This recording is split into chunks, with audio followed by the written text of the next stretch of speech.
Kilichojitokeza jana actually sio tishio la kiusalama wa mtandao wa Tanzania.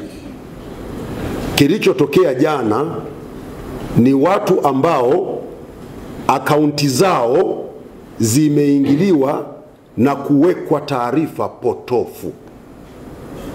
Sasa zile ni akaunti binafsi ambayo hata mimi ninayo, Savera anayo na mtu mwingine anayo, na sisi ndio tunaozi operate.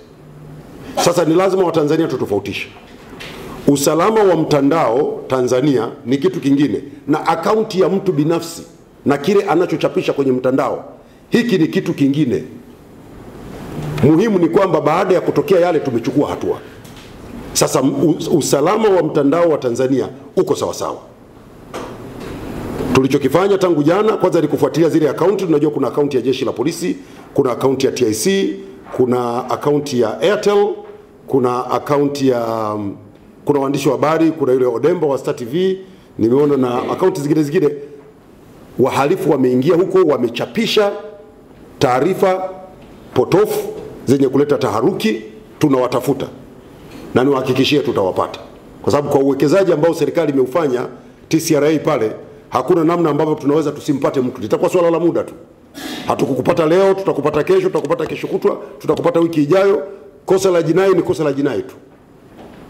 Wamekwenda wamechapisha taarifa zisizokuwa sahihi, waliohusika kwenye hii kazi tutawatafuta, na tukiwapata tutawajulisha wananchi. Kwa mujibu wa sheria ya makosa ya kimtandao, ukithibitika, ukikutwa na hatia ya kuchapisha taarifa zisizokuwa sahihi, adhabu zake zimeelezwa. Faini ya shilingi milioni 5 au kifungo cha miaka 3 jela au vyote kwa pamoja.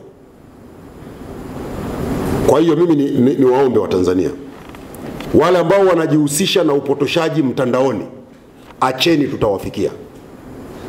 Msipoacha tutawafikia na tutawafikisha mbele ya vyombo vya sheria. Na mimi niwaambie, hakuna kitu kinasikitisha. Hawa vijana wengi wanaofanya matukio haya tunawapata, tunawakamata.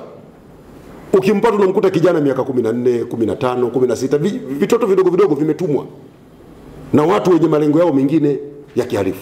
Sasa niwaombe vijana, na wengi sasa ni wanangu sasa, acheni kutumika kufanya uhalifu mtandaoni, kwa sababu mtafikiwa. Ukikamatwa, kesi ni ya kwako wewe, anayekutuma hata kuwepo, utabaki peke yako. Na niwaombe wazazi, wakatazeni vijana kutumia vibaya mitandao. Tufanye matumizi sahihi ya mitandao.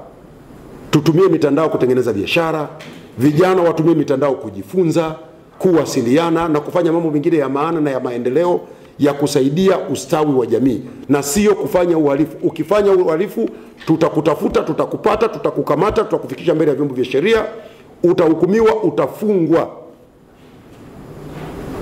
Serikalini sasa hivi na vyombo vya dola tumechoka kuwa na vijana, wale vijana wadogo wadogo unawakuta pale vimekaa vinalia, mimi nilitumwa, nilikuwa sijui na nini. Acheni watoto, acheni vijana wangu, acheni kutumia mitandao vibaya. Wanao watuma kufanya hivyo wanawaponza. Kwa hiyo kilichojitokeza jana ni hicho, kwamba ni akaunti za watu ndizo ambazo ziliingiliwa. Lakini tukagundua kwamba pia kuna wahalifu ambao wamekwenda kutumia majina ya taasisi ama watu wanaoaminika kuzalisha, wanasema wanafanya impersonation. Yani mimi naitwa Gerson Msigwa, anaandika Gerson Msigwa, ile a ya mwishoni kule anaongeza a 2, Msigwa. Sasa mtu ukiona haraka haraka unajua ndo mimi, alafu anachapisha maudhui yake potofu au yanayoleta taharuki. Hao na wenyewe tutawafikia.